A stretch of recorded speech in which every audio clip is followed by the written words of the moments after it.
હવે જોઈએ સમાચાર વિગતવાર। સુરતમાં ખેડૂત સમાજ દ્વારા ખેતી માટે નહેર મારફત પાણી આપવા માટે માંગ કરવામાં આવી છે।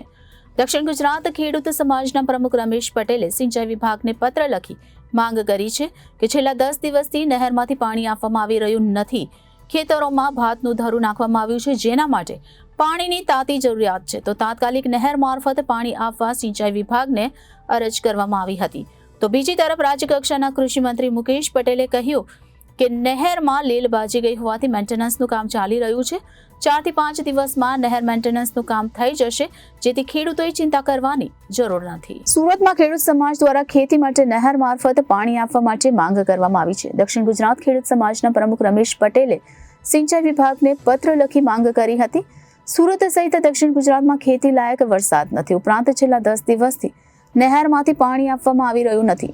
ખેતરોમાં ભાતનું ધરું નાખવામાં આવ્યું છે, જેના માટે પાણીની તાતી જરૂરિયાત છે। જો નહેરમાંથી પાણી નહીં મળે તો ધરુને નુકસાન થશે તેવું જાણવા મળ્યું છે, તો તાત્કાલિક નહેર મારફતે પાણી આપવા સિંચાઈ વિભાગને અરજ કરવામાં આવી છે।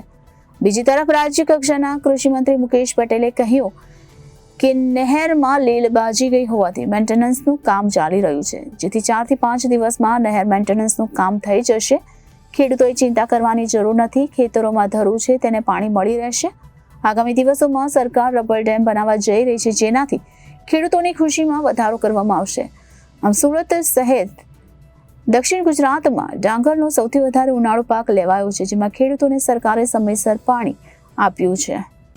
વરસાદ ઋતુની શરૂઆત થઈ ગઈ છે, પરંતુ સુરત જિલ્લામાં આ વર્ષે વરસાદ એક અઠવાડિયું લેટ છે, જેના કારણે ખેડૂતોને ચિંતાનો માહોલ છે।